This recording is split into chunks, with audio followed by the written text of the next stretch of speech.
Alright, so next up we have is generate, and generate have first node which is array. And let me just put this into input and output, and as it says, it's generate array, right?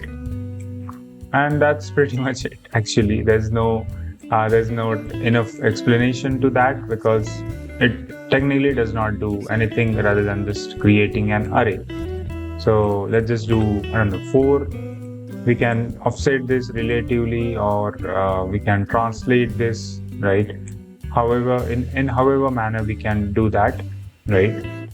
And it is a really good node. I mean, what can I say with this node?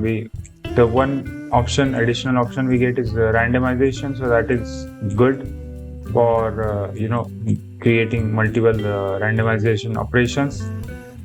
But I don't know why this node exists in Geo setup, because we already have an array, right? We already have an array method which is exactly what this geometry setup is doing, and that is the exact thing, right? It is just that simple, and it is and pretty much that's it, right?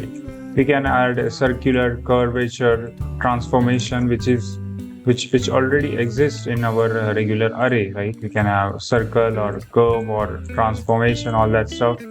So that's why I don't use this array that much, but if you can find a use, good for you, right? So let's continue with the curve to tube option, which is second node. And to do that, I need a mesh to curve and a curve to tube, right? And as its name says, it converts your curvature into a tube, right? And we can change the option in order to get a different desired look. I like to keep it round, and let's actually maybe, I don't know, yeah, maybe just scale it down a little bit.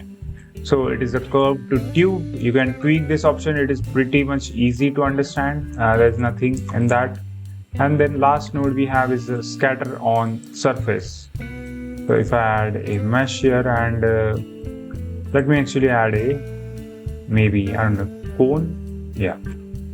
And let's do this, Control A, scale, and let's actually do a cone, right? And let's increase this. So you can see as it says, it just add bunch of cones on top of that, right? And we can choose the density. Another thing which I like is either to keep the original surface or not. And then you can also add scatter on instances, and then seed. So again, self-explanatory. There is nothing to explain that much. But if you want, you can just experiment by yourself. You can watch bunch of videos online, and we get additional option like to instance from object or from collection. So pretty much that's the main thing. Realize instance, as it says, it creates multiple copies of that. And we can also do the offset, so very handy for animation purposes. We can also align the rotation to X, Y, and Z. We can scale it out. We can randomize it out. So there are many things we can do with this particular node. So we can create very cool looking animations. We can also add mask to just just limit it within mask. So again, really helpful node. So generate as a array, just generate array, curve to tube, as it says, generate a curve into tube, and scatter on surface, scatter the other surface onto the main surface, right? And that's it. Thanks for watching. Like and share this video, and subscribe to channel so you don't miss the next part.